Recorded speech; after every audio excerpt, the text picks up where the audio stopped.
Most of us can name at least one encounter that changed the direction of our lives. Sometimes the other person gives us an answer.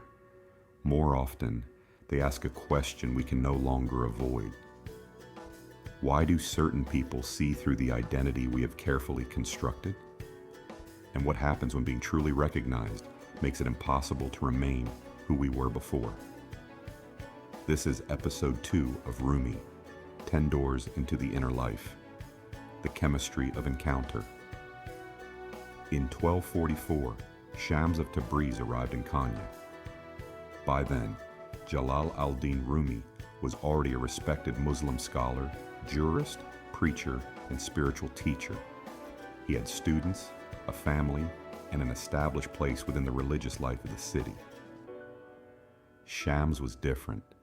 He was a wandering dervish whose earlier life remains difficult to reconstruct. His surviving conversations reveal a demanding spiritual intelligence, impatient with borrowed certainty and public displays of holiness. Later accounts describe their first meeting through dramatic stories. In one, Shams challenges Rumi beside his books. In another, he stops him in the marketplace with a provocative religious question. These stories belong to the devotional memory surrounding the two men. Their precise details cannot be securely verified. What is historically clear is that the meeting transformed the pattern of Rumi's life. But we should not imagine that Shams turned an ordinary academic into a spiritual person. Rumi already possessed deep religious learning and a disciplined devotional life. The change was subtler and more demanding. Shams challenged the distance between what Rumi knew and what he had personally become.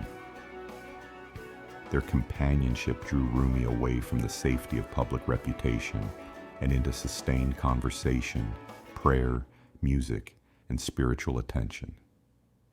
To many of Rumi's followers, this intimacy was unsettling.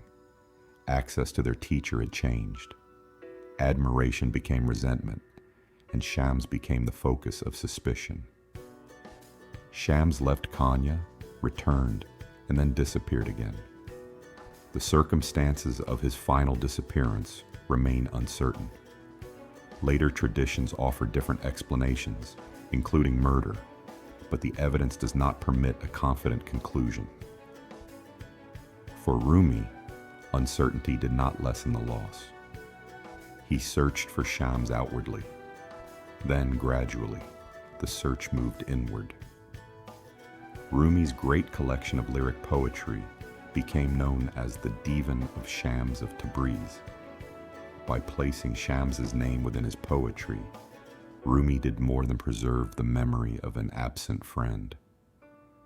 Shams became the sign of a presence that had awakened Rumi to divine love.